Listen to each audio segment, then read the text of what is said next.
Ayaw ko manira. Ayaw kong sumagot. Kaya kung nagtatanong kayo, ayaw ko manira. Hayaan na natin ang Pilipino ang humusga. Kung nagserbisyo si Pangulong Duterte, si Tatay Digong nung panahon niya, kayo nang humusga kung nagbago ang buhay niyo nung panahon niya. Wala na mga tanimbala, wala na yung mga kalukuhan dyan na mga extortion. Kasi may political will po ang ating dating Pangulong Duterte. Palakpakan natin si Pangulong Duterte. Palakpakan rin po natin si Vice President Sara Duterte. Yes!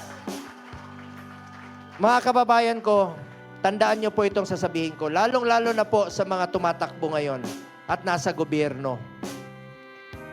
Please lang, tandaan nyo ito. Minsan lang tayo dadaan sa mundong ito. Kung ano pong kabutihan o tulong na pwede natin gawin sa ating kapwa, gawin na po natin ngayon dahil hindi na tayo babalik sa mundong ito. Isa sa tagumpay ng Duterte administration ang Malasakit Center. Ito ay ang one-stop shop kung saan nagtutulong-tulong ang mga ahensya ng gobyerno para maipaabot ang tulong ng mabilis at mahusay. Panoorin po natin kung paano nangyari ang malasakit at work sa kaso ni Prince Lillord Ferrer. Narito po ang kanyang kwento. Lumuwas mula Cagayan de Oro City ang mag-asawang Rosley at Christian May para ipagamot ang kanilang anak na si Baby Prince Lillord. Yung sakit po ng baby namin ay nalaman nung pagpanganak pa lang ng baby namin. Dahil meron siyang congenital heart disease, nalaman namin na may 3 butas yung puso niya at may isang ekstrang ugat na hindi naka-close. Dito na sa Maynila natuklasan ang iba pang problema ng kanilang sanggol. Kaya yung ano pa rin siya, may problema pa rin siya sa kanyang puso po. Tapos po, siya po ay isang Down syndrome baby po na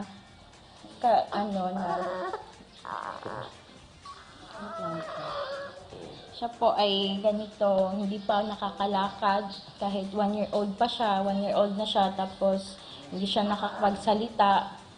Marami po siyang diferensya po sa kanyang, siya po ay may diferensya sa mata, may diferensya din sa kanyang thyroid po. Siya ay hypothyroidism na bata at sa kanyang itlog din po. Siya po ay, yung isang itlog po niya ay hindi pa po bumababa. Bagamat naoperahan na si Prince Lillord, nangangailangan pa rin ng tuloy-tuloy na gamutan para sa kanilang anak.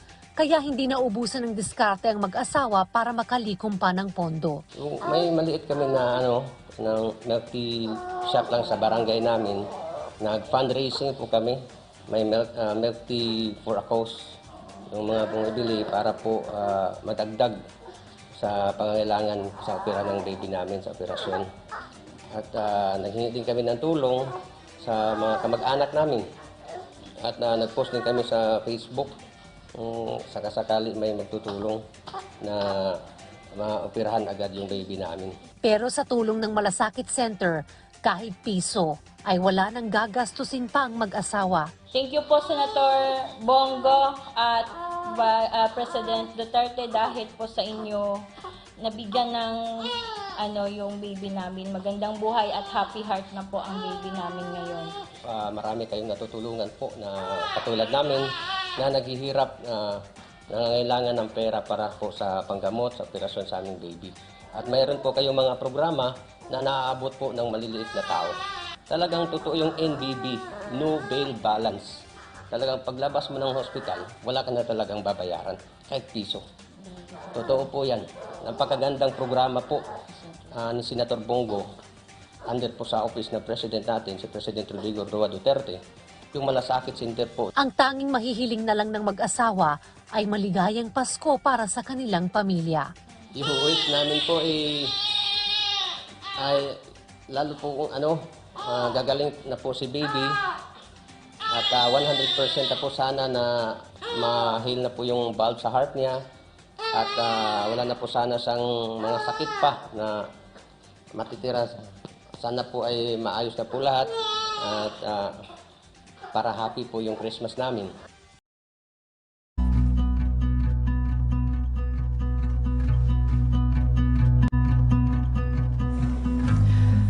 Milyon-milyon ng mga pasyente ang natulungan ng malasakit center sa bansa simula nang ito'y ilunsad.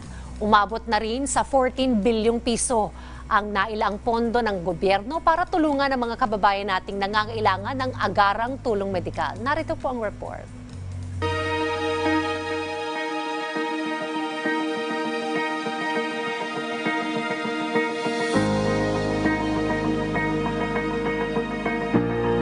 Simula nang umpisahan ang Malasakit Center noong Pebrero 12, 2018 sa Vicente Soto Memorial Medical Center sa Cebu, hindi na tumigil ang Duterte administration sa pangunguna ni Senador Bongo para makatulong sa ating mga kababayang nangangailangan ng tulong medikal. At sa ika-148 Malasakit Center na naitayo sa Southern Palawan Provincial Hospital, tuloy-tuloy pa rin ang pagbibigay serbisyo. Sabi ni Senador Bongo na siyang lumikha ng konsepto ng Malasakit Center, milyong-milyong Pilipino na ang nakinabang dito. Sa ngayon po, mahigit 3 million na po no, na mga pasyente ang natulungan po ng Malasakit Center. Hindi ko na po mabilang exactly dahil araw-araw naman po may mga pasyenteng dumarating dito.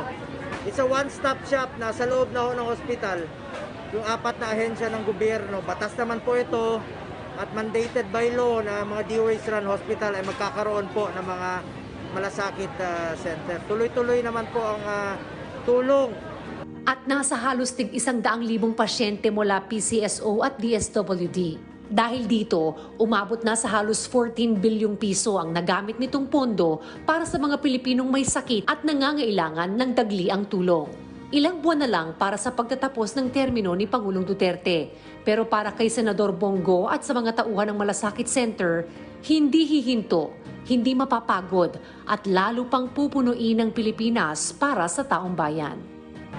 Mula Apari hanggang Hulo, meron na pong Malasakit Center. Mula Apari hanggang Hulo, pupuntahan ko po kayo kahit sang sulok kayo ng Pilipinas. Dahil nangako po ako sa mga kababayan natin na kaya lang po ng aking katawan. Pupuntahan ko po kayo at magsiservisyo po ako sa inyo. Walang masasayang na oras. Walang masasayang na oras. Sana bumalik na ako.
Bali po si Mrs. ang naglakad po ng naglakad.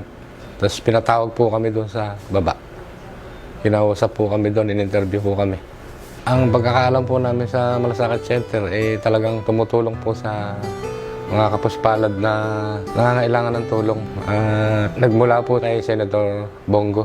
Ayun nga po ang pinagdarasal po namin yung kagalingan ng anak ko. Kung walang Malasakit Center po, hindi na po namin alam kung saan kami kukuha ng babayad namin sa ospital o yung aming mga kailangan pambili po ng gamot. And dahil po sa Malasakit, talaga po nagiginawahan ng loob namin. Noong una po sa Panginoon, pangalawa po kay Senator Bongo, kami po ay nagpapasalamat sa kanya ng marami. At kung hindi po sa kanya, hindi po namin alam kung anong gagawin namin. Kaya po, Senator Bongo, maraming salamat po sa inyo. At sana po marami pa kayong matulungan na kagaya namin na nangangailangan. Magtatrabaho lang po ako sa abot ng aking makakaya. Yan lang po ang pwede kong ialay sa Pilipino. Ang aking serbisyo po sa inyo sa abot ng aking makakaya. Lalong-lalo na po yung mga mahihirap nating kababayan.